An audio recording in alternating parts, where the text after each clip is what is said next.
नमस्कार, मी डॉक्टर प्रवीण सपकाळे, प्राध्यापक, जलीय पर्यावरण व्यवस्थापन तज्ञ।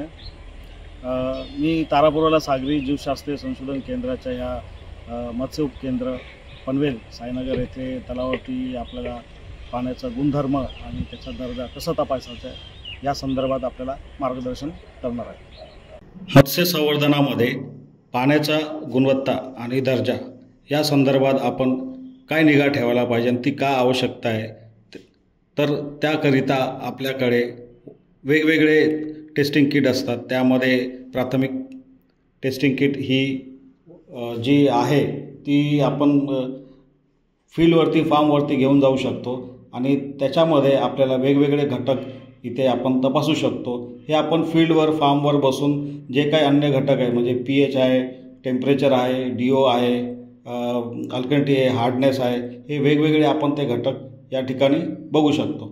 आता आपण बघणार आहोत की DO कसं काय आपण तपासू शकतो।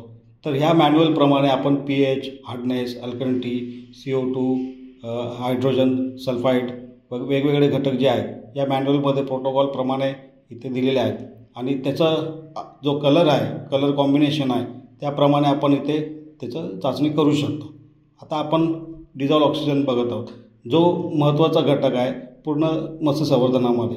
आता हे करत असताना आपल्याला विशेष काळजी ही घ्यायची आहे की यामध्ये एकही त्याच्यामध्ये हवेचा जो बबल आहे तो येता कामा नये आणि ते करत असताना आपल्याला जो स्टँडर्ड प्रोटोकॉल दिलेला आहे तो फॉलो करायचा। यामध्ये आपण वेगवेगळे रिएजंट टाकून त्याच्यामध्ये जो कलर दिसतो आहे त्याच्यामध्ये डिझॉल्व ऑक्सिजन ट्रॅप झालेला आहे, हे या कलरवरती आपल्याला बघायला मिळते। तर अशा प्रकारे आपण डिझॉल्व ऑक्सिजन जो आहे तो ट्रॅप केलेला काही मिनिटांमध्ये तो सेटल झाला की त्याचं मापन करून आपण त्याच्यामध्ये डिझॉल्व ऑक्सिजनचं प्रक्रिया घेऊ शकतो।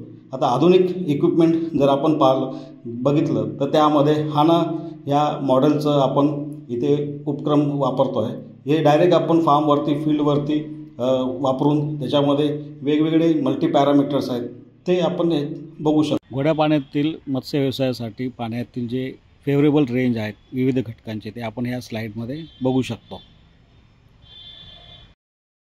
मत्स्य संवर्धनात पाण्याचा गुणधर्म आणि त्याचा दर्जा तपासण्यासंदर्भात हा व्हिडिओ तुम्हाला कसा वाटला, आपले मत जरूर व्यक्त करा, लाईक करा, शेअर करा आणि सबस्क्राईब करा।